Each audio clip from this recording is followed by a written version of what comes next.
What is going on, guys? It's your boy back again with another hot video, and today I'm going to be telling you my thoughts about the new Gears of War game that came out on Tuesday. Now I want to say this as a disclaimer. I am not a professional Gears player, so the gameplay on screen may be a bit rough, but I thought it was better than you guys staring at a picture or some shit. So with that out of the way, let's begin.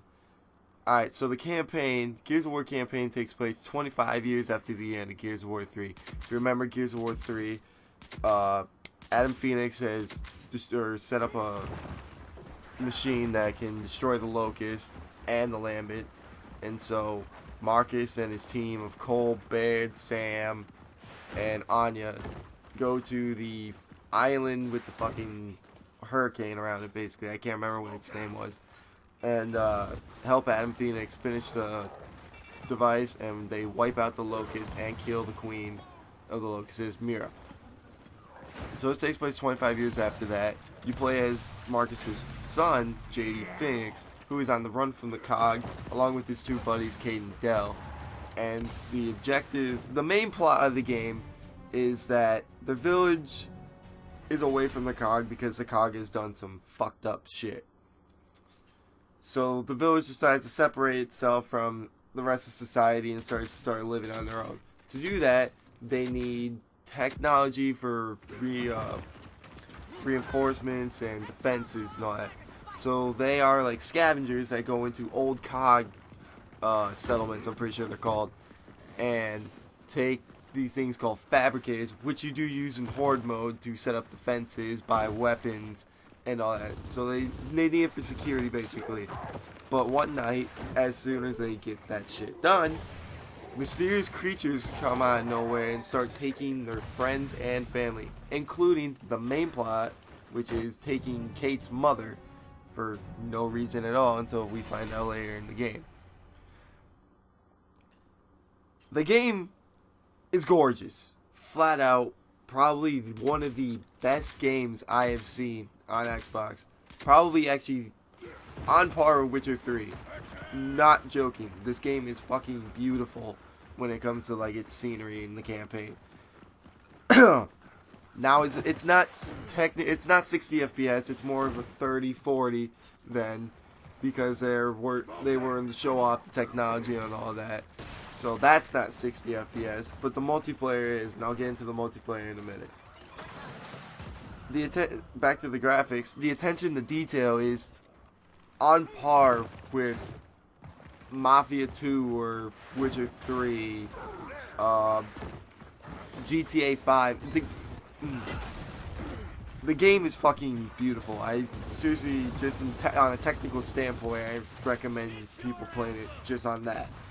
Now the multiplayer, this is like the bulk of the game and why people buy the game, including me.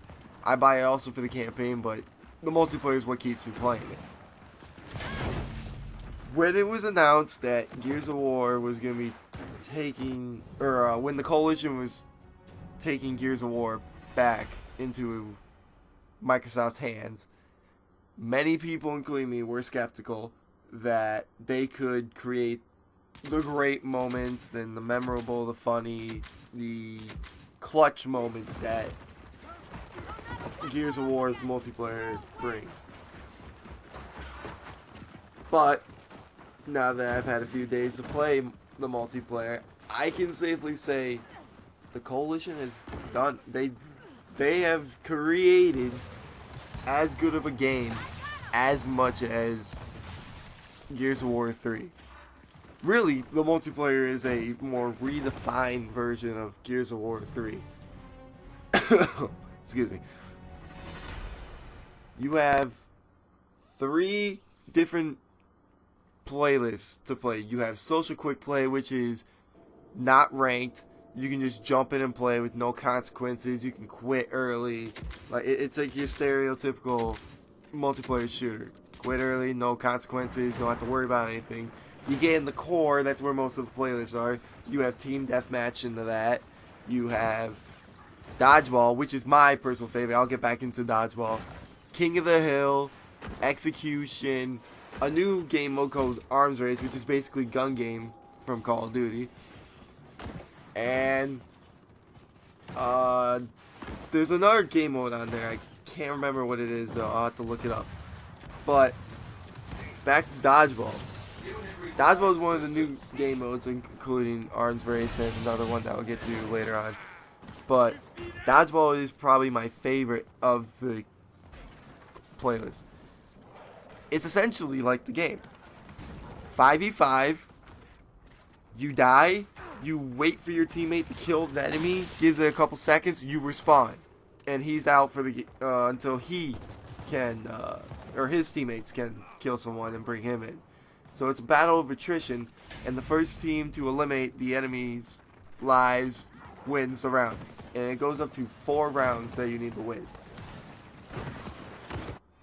Then you get into competitive playlist, which is the new game mode Escalation, which is basically domination with a twist.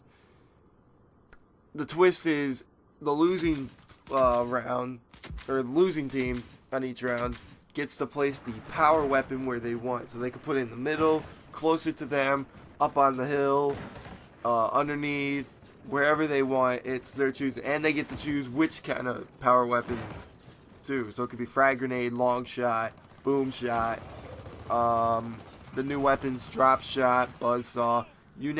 Any of those weapons, they just place them wherever, giving them the strategic, or more of a strategic advantage. Then Execution's back, which is 5v5, no lives, or no respawns. First team to eliminate the other team wins. And it goes up to 5 rounds, I believe. Multiplayer is at 60 FPS, as I said already.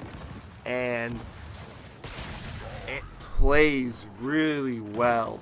I didn't notice any hiccups except for when they just released a patch day 1. There was a little like lag in the beginning of the matches. Literally every match, if you started, there would be like a little lag. But since now, when I'm recording this, they have patched that, the game runs smoothly again. Now there are still like the occasional, well, what the fuck, I shot him, he's not dead, I shot him point blank, but he can kill me from a mile away or whatever. There's still that. That's your stereotypical multiplayer shooter problems. But other than that, the multiplayer is fantastic. As soon as I'm done finishing this, I'm going back and playing the multiplayer. It's that good. Honestly, I think I might skip out on the new Call of Duty or something, because this multiplayer could keep me going for a while.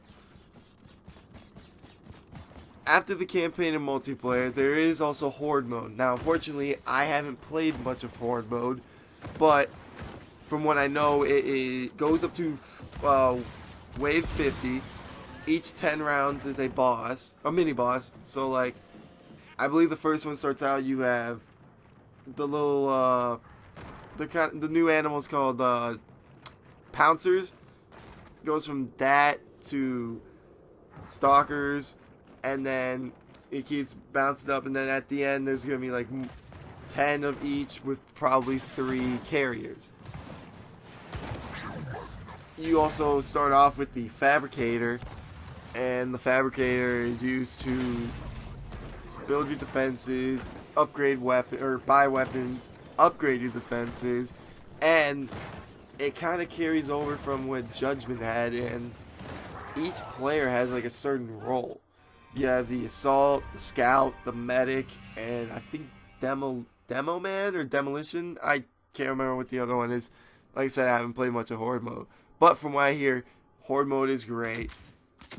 This, overall, I'd have to say that this is a must-buy for any Gears fan, or anyone that has, or is a fan of third-person shooters. I'm pretty sure will love this game. The campaign, story-wise, is great. Leaves you off at the cliffhanger, but that's expected nowadays with these franchises, because they want to make sure you're hooked for the next one. The multiplayer is probably one of, if not the best in the series. And Horde mode is also fantastic. So that's just 3 game modes right there. If you liked the video, please drop a like button, comment down below, hit that subscribe button. Anything helps. And I'll see you guys on the next video.